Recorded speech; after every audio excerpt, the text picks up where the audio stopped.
Assalamualaikum warahmatullahi wabarakatuh. Ya, hari ini kita akan belajar tentang psiki. Apa itu psiki? Ayo main psiki. Enggak ya, jangan main dulu. Ini belajar tentang standar intervensi keperawatan Indonesia atau psiki. Ini itu sama dengan NIC, Nursing Intervention Classification, yang sudah diterangkan oleh Bu Cici. Kalau NIC itu dari asosiasi luar negeri, lah kalau SIKI dari asosiasi yang ada di Indonesia, dari PPNI, Standar Intervensi Keperawatan Indonesia. Tetapi di dalamnya sama dengan pembacaan NIC seperti itu. Gitu ya, dan sumber dari si SIKI ya juga dia mengambil juga dari referensinya NIC seperti itu. Oke, jadi kemarin masih ingat ya proses keperawatan tahapannya apa saja? Oke, ada pengkajian, terus diagnosa keperawatan, intervensi, implementasi, evaluasi. Ada pasien datang, kita kaji, ya kan?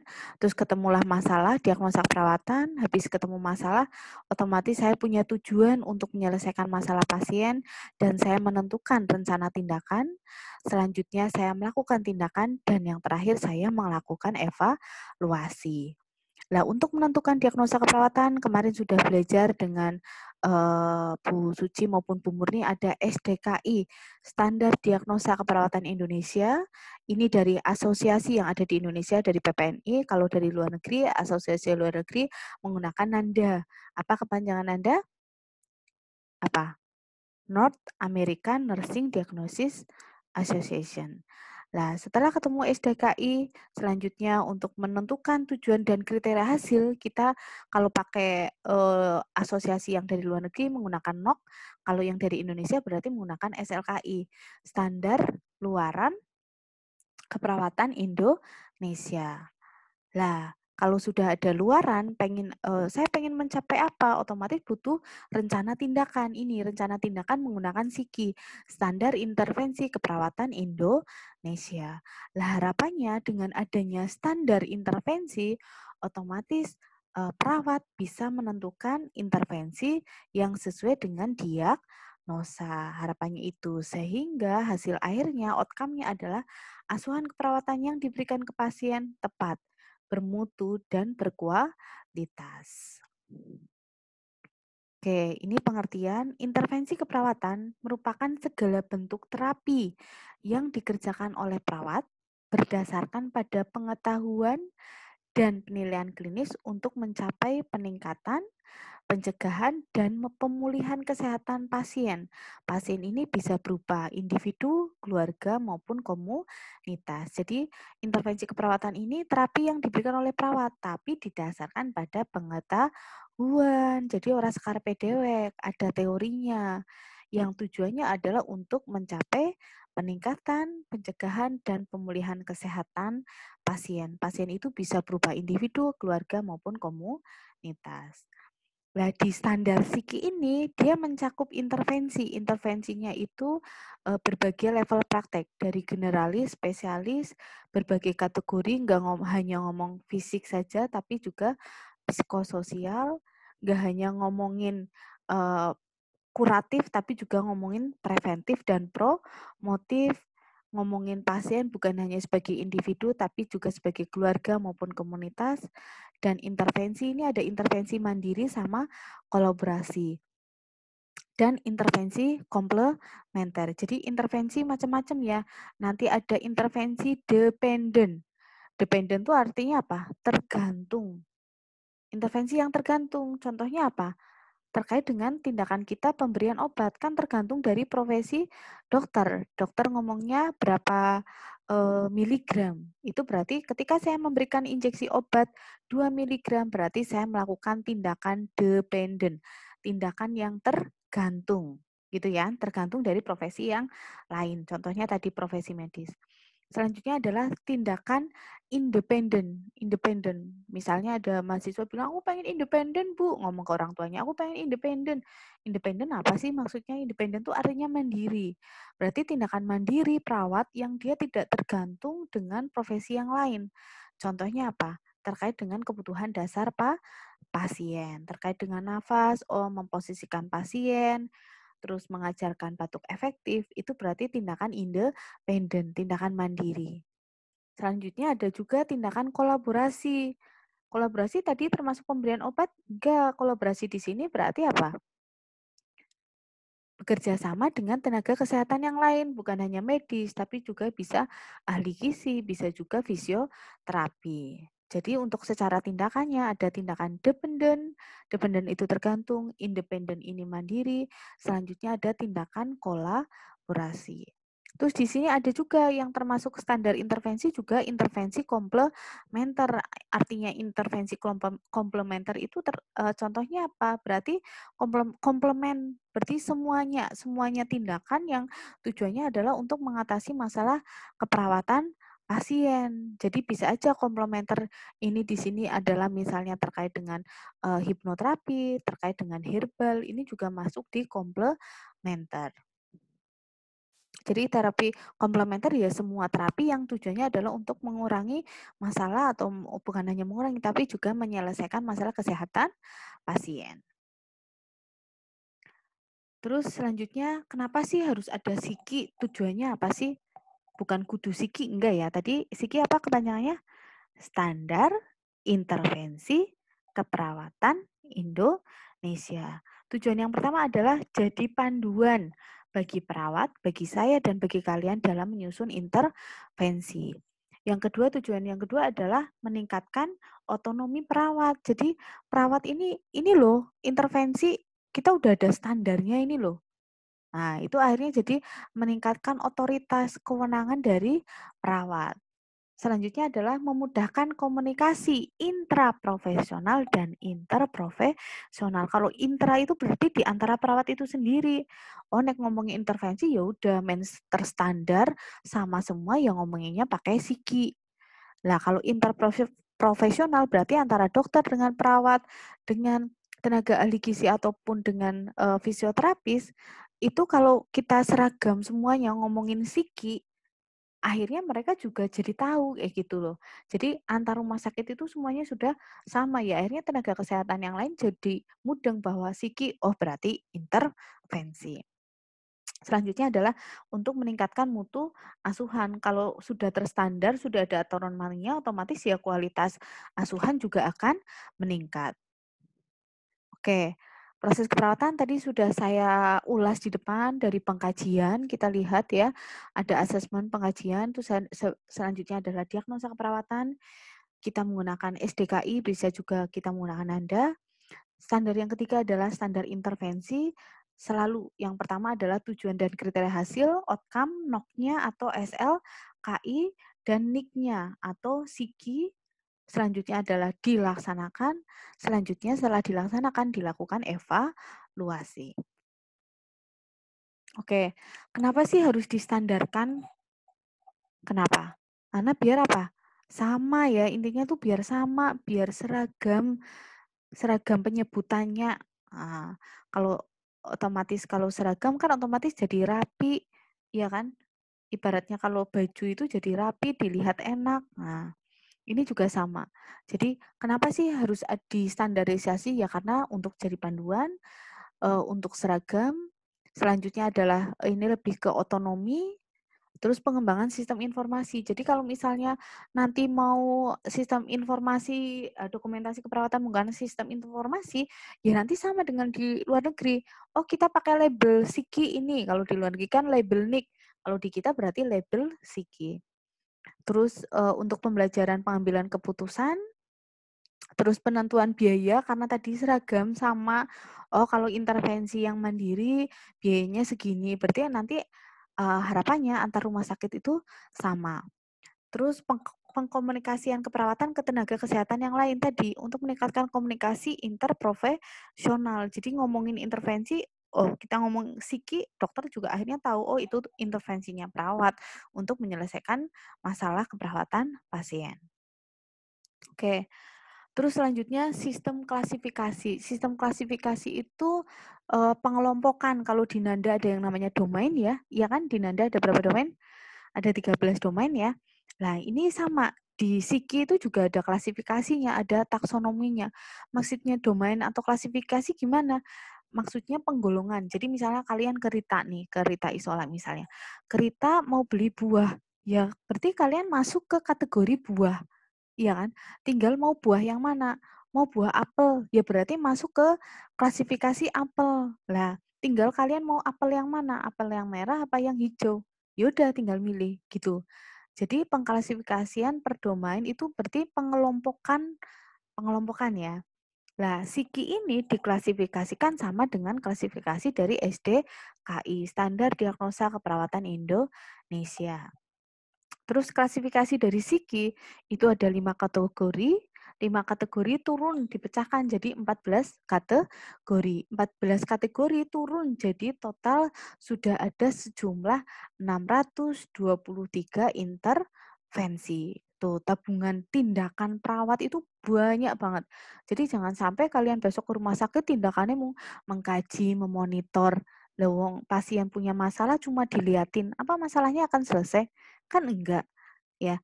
Jadi harapannya dengan 623 intervensi ini itu jadi tabungan tindakan keperawatan untuk kalian sehingga besok pada saat dinas di rumah sakit itu dilakukan. Begitu ya. Ada berapa kategori? 5 kategori. Oke, 5 kategori apa baik Putri? Oke, ini ada kategori fisiologi. Fisiologi berarti ngomonginnya fisik ya. Ada respirasi, ya kan? Sirkulasi terkait dengan jantung, nutrisi, eliminasi, aktivitas istirahat, neurosensori, reproduksi, dan seksualitas. Psikologis berarti terkait dengan psikis. Nah, nyeri ini juga bisa karena fisiologi, bisa juga karena psikologis. Integritas ego, pertumbuhan, dan perkembangan. Kan hampir ini sama kan dengan yang domain di Nanda. Selanjutnya kategori perilaku. Di sini ada kebersihan diri, penyuluhan dan pembelajaran. Kategori relasi, interaksi sosial, dan kategori lingkungan adalah keamanan dan proteksi. Jadi ada 5 domain, ada 14 subkategori, ada 623 intervensi. Ini 5 kategori tadi, kategori fisiologis, psikologis, perilaku, relasi, dan lingkungan. Nah, ini subkategorinya yang ada 14. Oke. Terus, oke. Selanjutnya, ini ada istilah, ada intervensi, ada tindakan. Jadi intervensi adalah segala treatment yang dikerjakan oleh perawat berdasarkan pengetahuan. Untuk apa? Untuk mencapai luaran atau outcome. Sementara tindakan adalah perilaku yang dikerjakan perawat untuk mengimplementasikan intervensi. Jadi ibaratnya intervensi ini adalah rancangan seluruhnya, segala tindakan dan segala tindakan tadi dasarnya adalah pengetahuan, punya tujuan untuk apa? Mencapai luaran atau outcome atau tujuan dan kriteria hasil. Nah, sementara tindakan ini berarti perilaku yang dilakukan perawat berdasarkan intervensi atau gampangannya kalau tindakan berarti perawat melakukan intervensi keperawatan. Ada gambaran ya? Oke. Terus komponen dari intervensi. Jadi kalau di dalam intervensi nanti di dalamnya akan ada label.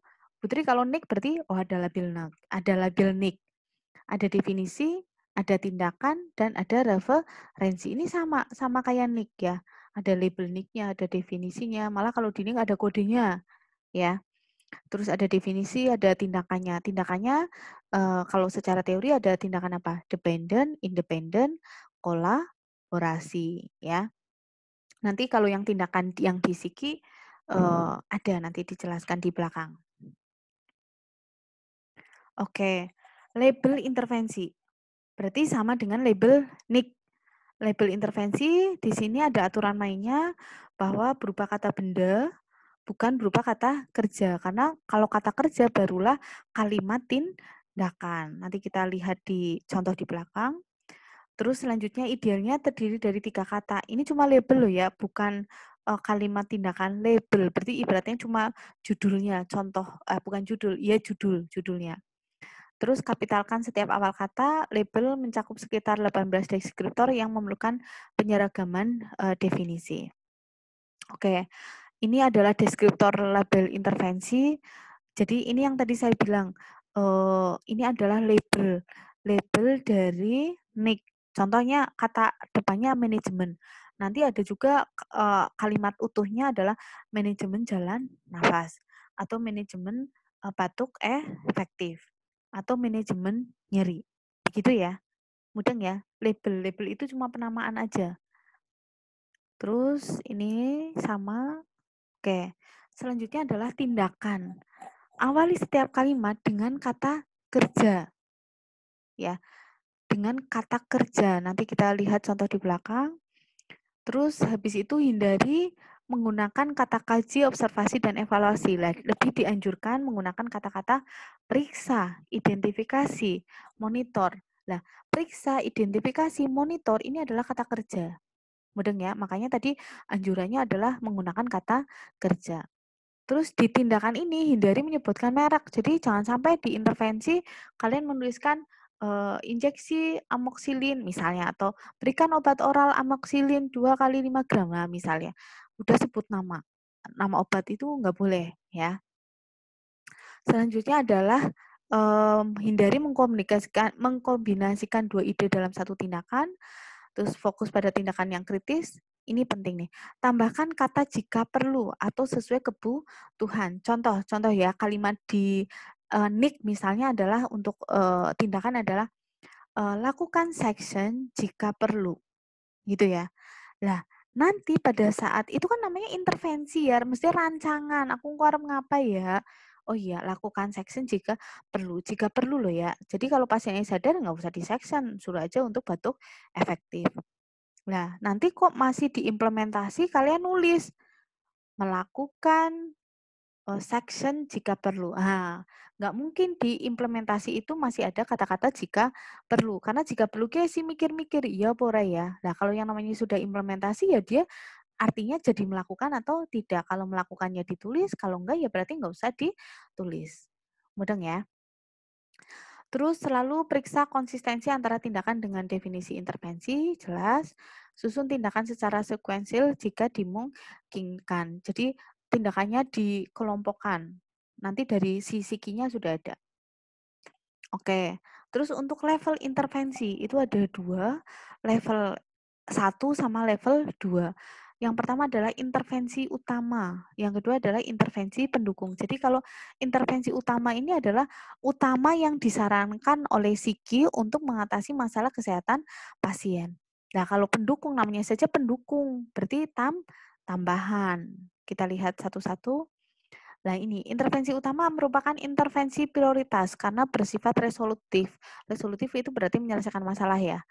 Terus selanjutnya adalah memiliki kesesuaian terbaik dengan diagnosa atau etiologi. Harapannya dengan intervensi utama ini, dia sudah klop dengan diagnosa dan juga dengan etiologi dari diagnosa. Bayangkan kalau nggak klop, ya otomatis masalah tidak akan teratasi.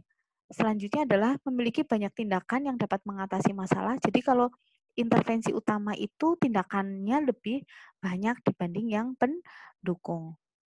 Dapat digunakan pada berbagai setting, aktivitas intervensi itu sudah banyak dilakukan di penelitian-penelitian, jurnal-jurnalnya sudah banyak sehingga ini dijadikan sebagai intervensi utama. Selanjutnya adalah intervensi pendukung.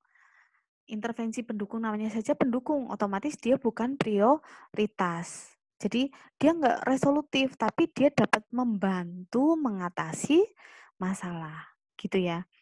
Dan pendukung itu dia hanya dapat untuk mengatasi etiologi. Kalau tadi utama kan bisa untuk etiologi, bisa juga untuk masalahnya, ya kan? Diagnosa keperawatan kan terdiri dari masalah, terus berhubungan dengan kan etiologi, mudeng ya. Lah kalau pendukung itu hanya untuk mengatasi etiologi, terus hanya dapat digunakan pada setting tertentu dan untuk efektivitasnya itu belum banyak dilakukan penelitian, belum banyak jurnalnya. Oke. Terus selanjutnya adalah faktor yang mempengaruhi pemilihan intervensi. Contohnya adalah, oh pasien dengan diagnosa keperawatan bersihan jalan nafas, saya mau memilih psiki yang mana? Gitu. Ini adalah yang harus dipertimbangkan. Yang pertama adalah karakteristik diagnosis. Karakteristik diagnosis berarti terdiri dari apa? Di dalam diagnosis kan ada definisi, ada batasan karakteristik. Ya, otomatis ketika pasien misalnya dia punya masalah keperawatan misalnya ya, bersihan jalan nafas dengan batasan karakteristiknya 4. Terus ada juga pasien yang dia diagnosanya bersihan jalan nafas tapi batasan karakteristiknya 6. Kira-kira nanti psikinya beda nggak? Beda ya, akan lebih banyak yang 6 batasan karakteristik. Selanjutnya adalah yang dipertimbangkan adalah kriteria hasil pasien yang diharapkan. Contohnya misalnya ginilah, psiki ini kan ibaratnya dosen PA misalnya, dosen pembimbing akademik mau ngapain ke anak-anaknya ya tergantung anak-anaknya kan. Oh siswa yang rajin ya berarti dicorna bae, iya kan? Hanya dipantau saja, hanya dilihat. Tapi nek siswane ora tau mangkat, oh berarti kudu dipanggil.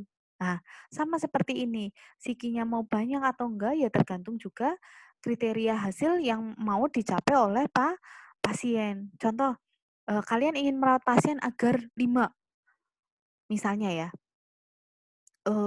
agar pasien tidak sesak nafas, agar RR-nya normal, agar suara nafasnya normal, agar pergerakan dadanya simetris, ada 4 misalnya. Sementara ada juga pasien yang dirawat agar cuma tujuannya itu agar dia tidak sesak nafas, Dok. Nah, otomatis kan psiki antara pasien A dengan pasien B berbeda, gitu ya. Contoh contoh lagi yang umum, perempuan nih, mahasiswa perempuan pengen ke salon biar putih, biar alisnya tebel, terus biar apa lagi? Biar putih, biar alisnya tebel, biar hidung mancung. Terus ada lagi satu mahasiswa perempuan, dia cuma pengen putih. Lah otomatis kan intervensi salon, rencana tindakan salon terhadap 2 mahasiswa perempuan tadi beda. Untuk yang pengennya 3 hal ya otomatis treatmentnya lebih banyak. Tapi kalau hanya pengen putih ya treatmentnya 1 tok. Mudeng ya? Terus selanjutnya adalah tergantung pada juga kemampuan perawat sama ini ya, maksud kemampuan perawat lebih ke alat dan bahan yang tersedia. Oh saya mau ini Bu, misalnya mau melakukan terapi musik ke pasien. Nah, misalnya nggak ada headset ya nggak bisa, misalnya seperti itu.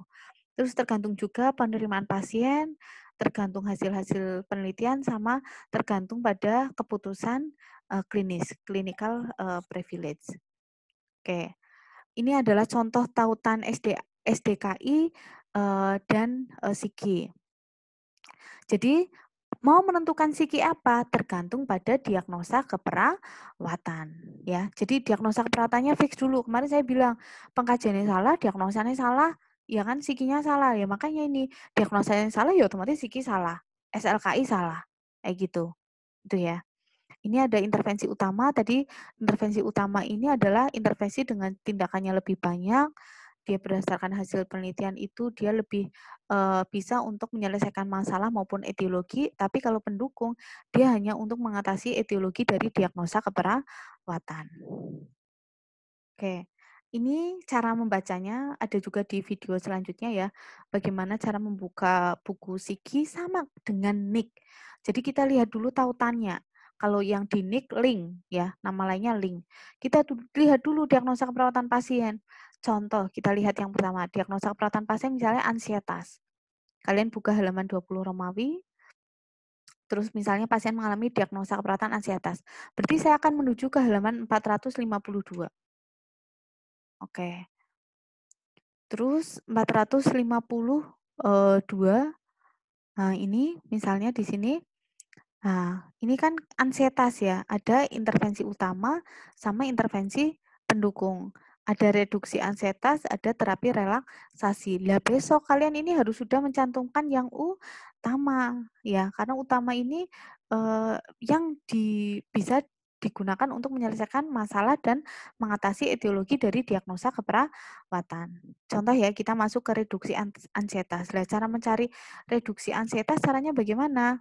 Langsung kalian masuk ke daftar intervensi keperawatan. Nah, langsung cari, ini kan berurutan ya, huruf A, B, C, D, E, padahal kalian tadi reduksi, berarti huruf R.